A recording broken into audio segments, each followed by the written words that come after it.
Hi, Jess. Thank you so much for having me today. It's good to finally see you again virtually. Yes, it is. We'll have to get together outside of this as well. Um, so we're all friends from law school back at NCCU Central, and Lupita is one of the biggest positivity supporters I've ever seen. So tell me more about how you got started with that. Really, I think it's been a journey since I was very little. I'm one of five kids and I'm the middle child. So, as I was growing up, everyone around me seemed to always want to be in conflict with one another. And I was always trying to resolve the conflict. And my family would joke around and say, "Oh, there she goes, just trying to save the world again." And they would make it a joke, but it was just the type of person that I was. I just wanted us all to get along. So, since I was little, I kind of started with that. And then, during middle school and high school, as you're growing, as you're changing, I started to let that piece of me go because I realized that not everybody saw that being connected to your emotions and wanting to unite people was something that was very popular back then. So I changed a little bit. And then it took some time for me to refine myself and realize that being connected to my emotions is a powerful thing. And me wanting to unite our communities is a beautiful thing as well. So I literally reconnected with my childhood self again.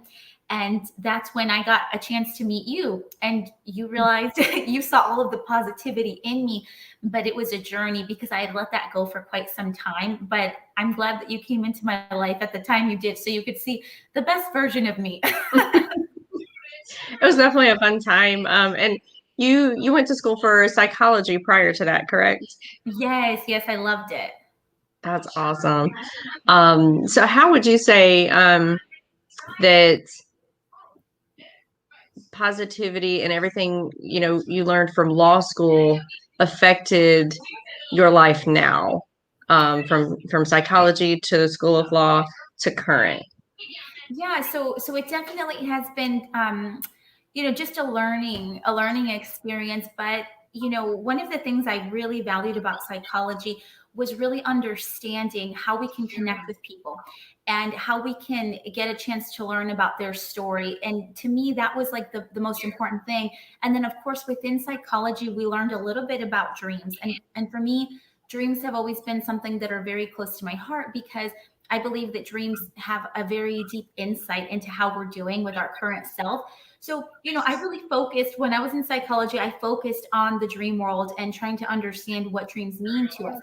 Then, as I went into law school, one of the things I learned there was that I think that I could have done better with this. And I think many of our classmates would have done better with positive reinforcement. Something Agreed. I noticed at law school, and maybe this is, across the board, and this isn't trying to nitpick at folks, but I think something that is worth mentioning is that I did not see a lot of positive reinforcement. I almost saw it as I stepped into the classroom. There was this essence of fear. We were so fearful, and we were taught to somewhat be fearful and be careful how you say it and what you say because the professor is going to really be picking at you. And now that I look back on it, I'm like, that did not invite me to be open. That didn't invite me to be okay with making mistakes. I wanted to be so perfect. And I think many of us did. And we put so much pressure on ourselves. So law school really helped me see that, helped me see that we could all benefit from a little bit of positive reinforcement and just being more open about how we're teaching our kids, right? So I think all of that has led me to where I am now. And now I'm in a place where I enjoy writing books, right? And I focus specifically on children's books right now, simply because I think that's a really great way to connect with our kids as they're young and start implementing these, positive ideas with them when they're little.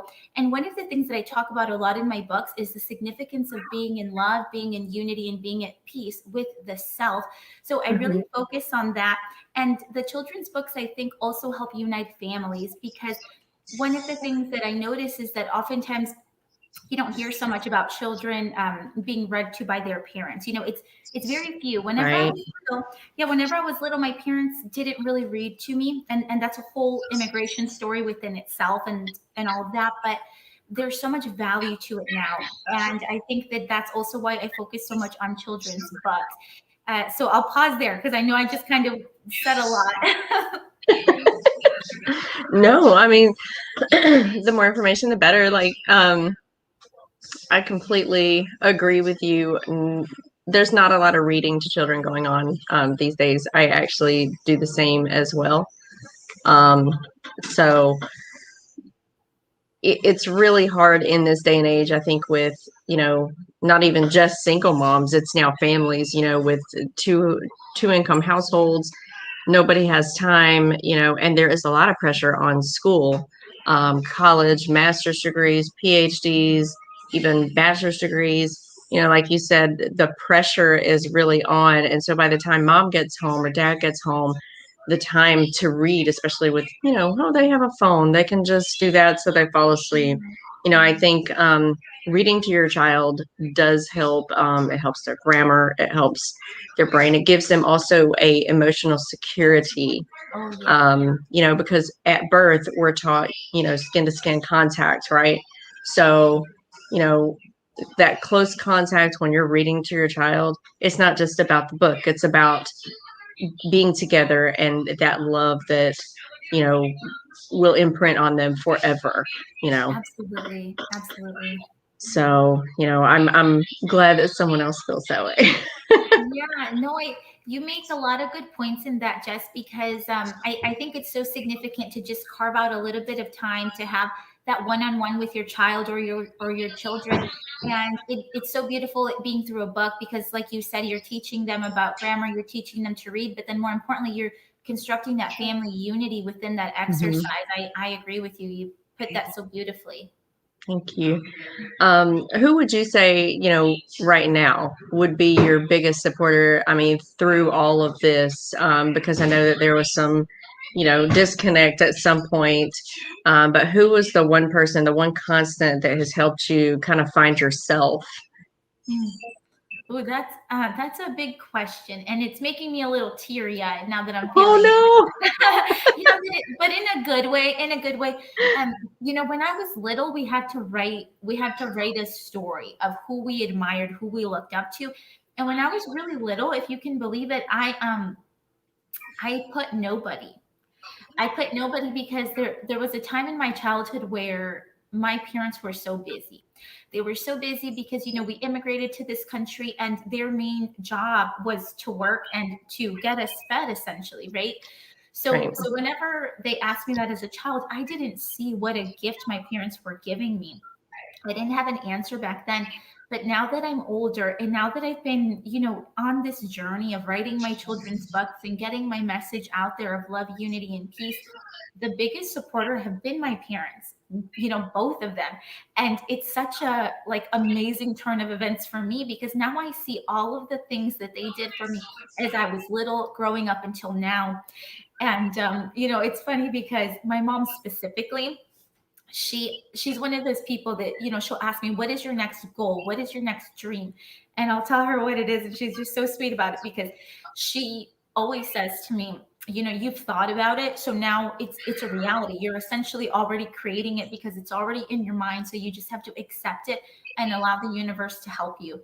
And once I decided to really accept that thinking, that train of thought, things started happening in that way for me. So I really do thank my mom specifically because she's always been one of those people. So if you think I'm positive, she is even more positive, if you can believe that. So I would have to say her and my dad, but with a little asterisk, my mother. That is beautiful. And when you talk about how, you know, nobody really kind of thought that, the positivity and everything was great when you were, younger, and now they see it. That's such a good story. I love that. Um, I didn't mean to make you cry. No, it's okay. At least Well, you're smiling too. I get emotional. That's one of the things that I'm okay with because before I wouldn't allow myself to feel these things, right? Kind of boot them out. But now Mhm. I'm okay with it. So really it's a way to heal and to grow. So I'm okay with that. I appreciate you. That is so awesome. I love that. So as far as like dream interpretation, so how do you believe that dream interpretation or having dreams, because when you think of dreams, some people think of nightmares when you think of dreams. Some people think of, the rainbows and the puppies, and then some people say they don't dream at all, which Yeah. is kind of scary. Uh, but I know I had a weird dream last night, and I'll probably be contacting you later because I am one of those people that sometimes I don't dream. I think I just kind of go off into a coma and that's it. Um, Oh, but how would you say that since you took psychology, how do you feel like dream interpretation kind of goes hand in hand with mental health, oh in gosh. your opinion?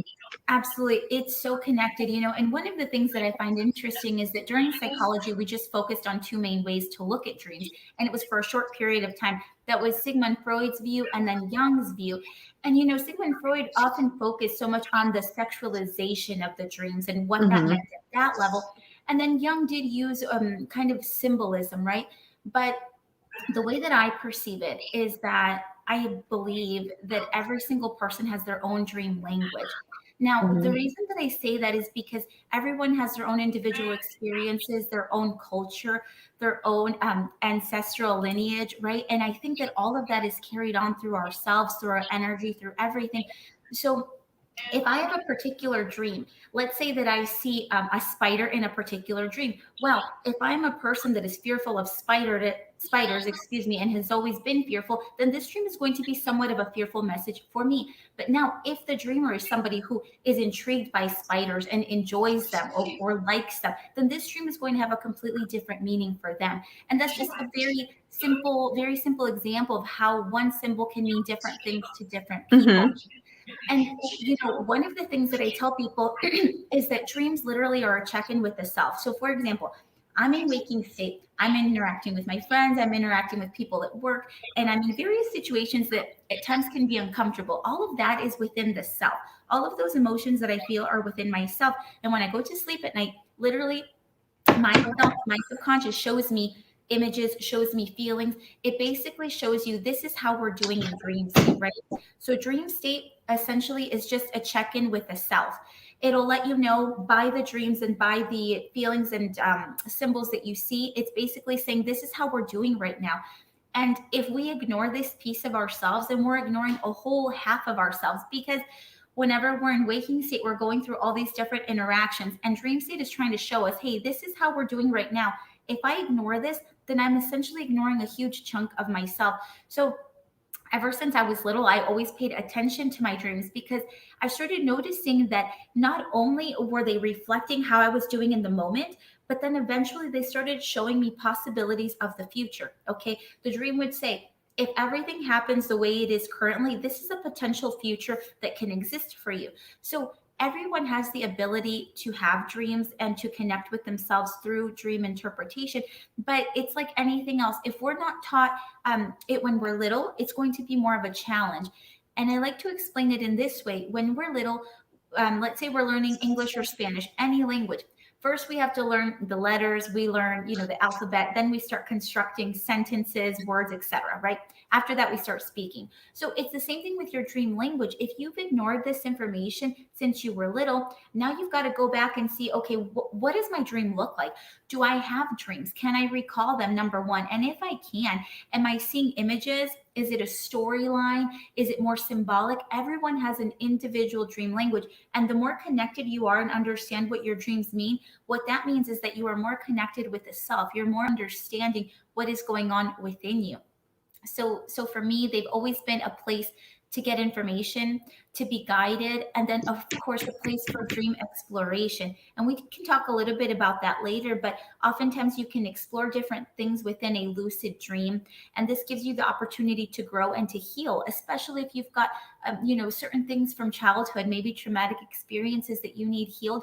Dream state is a perfect place to do this because it's sort of a safe place to explore these things and to heal. It's a little bit easier to do these things here than it is for us sometimes in waking state, because in waking state, the ego is awake. We're afraid of maybe what other people will think or say, etc. But dream state offers you this safe place to explore these kinds of things. Um, wow, that is so cool. You know, a lot of people do not think about their dreams as part of their self. You know, as children, we're taught that dreams don't really mean that much. You know, no, Yeah. at least me growing up, no one told me, oh, well, that's, you know, it means this or that. It was, oh, you just had a nightmare, you're fine. Yeah. Or, you know, Yeah. oh, well, that's a cool dream. Um, but you know, it really does. And I agree that it completely connects you with yourself. I believe that dreams mean something to each person.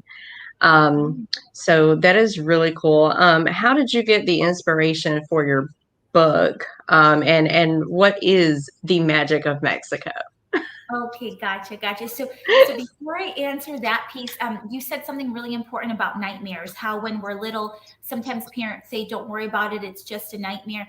Well, that is really important because when a child or even an adult has a nightmare, that nightmare essentially is just a loving alert from the self, letting them know, "Look, this is something that we need to heal. This is something we need to pay attention to." So if a child brings up a nightmare to us and we tell them to ignore it, what we're doing there is we're causing a disconnect with the self. The dream is here to try to provide guidance. And if we shut it out, then the child is used to shutting it out. They grow up, they don't listen to their dreams. And then later they wonder, why do I feel disconnected? Why don't I feel that guidance, that unity with the self? Well, it's because we weren't taught it when we were little. So I wanted to make sure to bring that up so that way if viewers are listening and especially their Hmm. kids say, "Hey, I had a nightmare." Well, let's explore that together. Let's see what the connection is within dream state, or excuse me, within waking state, because the dream will always reflect something that is going on with you in waking state that maybe you haven't dealt with or maybe we still need to heal. So wanted to add that. But okay, let me move on to your question about the Lupita and the magic of Mexico. So this book was my first book, and the way that it happened was it was actually during law school. I was going through a really tough time, Jess, and I didn't really know what to do. It's like I was in law school because I was told this is where you need to be, this is what you need to do, and I so much listened to those people around me that I just forced myself to be there. But I felt a little bit lost underneath it all. And one day I was on my computer and I'm just like, you know what, today I'm not going to do any homework. I'm not going to do anything. I'm just going to like literally surf the web, which is something I hadn't done in forever. Um, and then I decided to open up a Word doc. I opened up the Word document. And then in that moment, I felt and I got the name of Lupita and the Magic of Mexico. And I was like, wow, that sounds really pretty, but I didn't know what that was. So I decided to just write it down. And then, then I left the title there for, it must have been months. I left the title there for months. And then I came to another point where I was feeling disconnected again and didn't know what to do. So I go back to that Word document, and I kid you not, in that moment, the whole book of Lupita and the Magic of Mexico, literally, I just wrote it right then and there.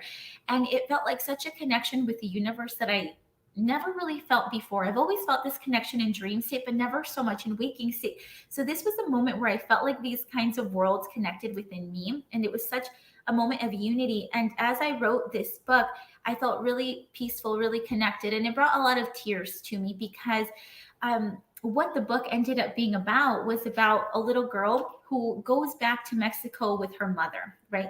They go back to Mexico to see their grandmother. And in real life, I hadn't seen my grandmother in 28 years, and my mother hadn't seen her in the same amount of time. So this book was a way to kind of heal that, to say, you know what, I can't go see her in real life because of immigration, because of various things, but I can create this story that can provide some healing and can provide some love and unity for me and my family. So that's why I wrote this. And the magic of Mexico to me is the passion for family and for unity. Something that I've seen about my culture, about my family, is that regardless of what happens, regardless what country you're in, family unity is something that is at the root of us, right? That is something that we are very passionate about and we very much believe in. So this little book came out of that. And one of the cool things, and this is something that I talk about often, is that, when you write something down, and you literally tell the universe, like, this is something I desire, this is something I want, the universe, your guides, whatever energy you connect with, will help you make it happen.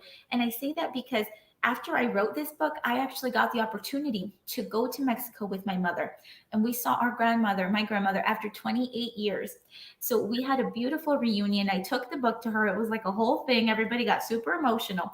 But but it was so magical because it was like the unity, everything was like coming together in that moment. And I was just, over the moon. It literally felt like a dream to me.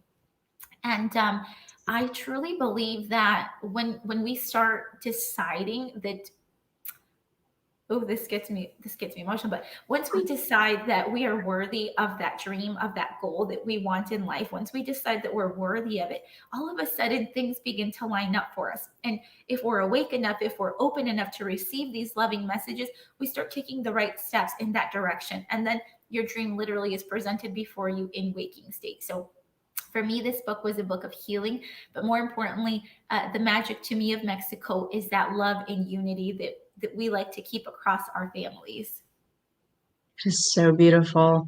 In this day and age, it's really hard to keep that unity between families, even between friends too. I feel like everybody's so busy, and that unity, the fact that you could go back to Mexico and find that is absolutely beautiful. I love that. Um, what would you say your favorite um, thing about Mexico other than that was? I'm just curious now Yeah, because yeah. now I'm going to have to go to So, Mexico. oh, nice. So my favorite thing is just talking to the people. I literally make friends anywhere that I go. And I just genuinely like to hear people's stories. There was this Mhm. one man that he was selling candies. Like he had this big basket of a whole bunch of candies, and I just remember asking him, like how did you decide to sell candies, like out of all things? And he said that he always wanted to provide some sweetness in the world, and he's like, what better way than to Oh, just literally grab a bunch of candies and sell them? And he told me that he made so many friends doing that, and that was like a family business. They all sold candies like across the town. So for me, listening to those stories is like, that's the biggest gift. That's the biggest gift. And whenever I would go over there, it's terrible because like I'll stop and I'll like have a full blown conversation with a stranger. And then my family's like, are you coming? It's time to go. And I'm like, yes, but I'm just trying to finish this up real quick. So yeah, so if you go, just make friends with people and hear their stories. And then of course they'll want to hear yours too. They'll want to know why you're down there. What are you looking for? What are you trying to explore? And they're very helpful. So it's definitely that connection with people. that's so awesome. So do you feel like you've marketed your book in Mexico as well as here, correct? So Yeah, it's yeah, in Spanish and in English? it is. That's a good point. Yes, I have it in English and in Spanish, and both of the books offer highlights so that way you can learn a little bit of the other language. Oh, that's so cool. Yeah, I Yeah. feel like Spanish is a great language to learn. I'm now fluent, but I remember like not being able to understand anything in, my if I met someone who was from Mexico, I could not speak with them. And I remember that. And now, when I go into any kind of mart to go shopping or carniceria for meat, Yeah. I can just go in there and you do see the unity because I feel like there is a disconnect with that too. Even just the language barrier creates a disconnect. And it's funny how sometimes it also creates a little bit of lack of trust as well. Mhm. And so, I feel like here and in Mexico, slowly everyone is evolving towards, just loving each other again. I believe COVID actually did do a little bit of good. I feel like we are all in this together, right? Yeah. Oh, yeah. So the unity I can see happening. It's just very slow. Yeah. I'm with you. I'm with you. But that's a really good point, though, because you're right. Once you can speak the language, it's like it's a quicker way of making that connection.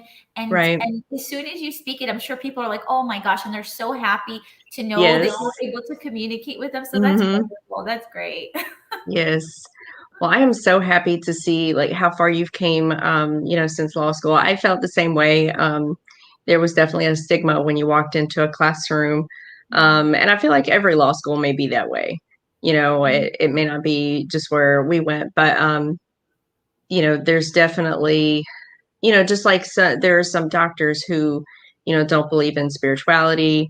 because they're just by the books, but the thing about the world now is getting that unity that you are spreading, regardless of how all of us believe. I think that is really important. And I praise you in that, because not a lot of people have the willpower to keep going, because the negativity ends up overshadowing them, because there's so much negativity out there as well. So I thank you so much for your time.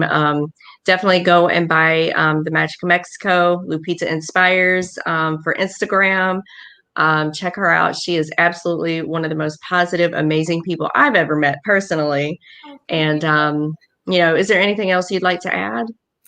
I just want to to let people know that, if you're having dreams, if you're having nightmares, whatever it is that you're having, but don't ignore that piece of yourself, because that's literally yourself just trying to give you a loving message. And the more that we listen to this, the more united we're going to be with ourselves, and the easier it will be for you to start creating the things that you want in waking state. So I will say this last thing: if you want to connect with me during some of my lives, I do lives on TikTok every Wednesday at 6 p.m. Eastern, and that's where we really talk about our dreams. We have a whole dream team there, so it'll be really fun if folks want to connect with us on there as well.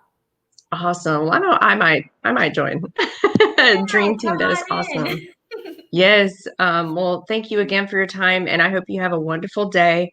And again, go out and buy her book. Her website is lupitainspires.com. And I'll see you later. Thank you, Jess. So good to see you. I'll It's talk so to you good to see later. you. All right. Bye.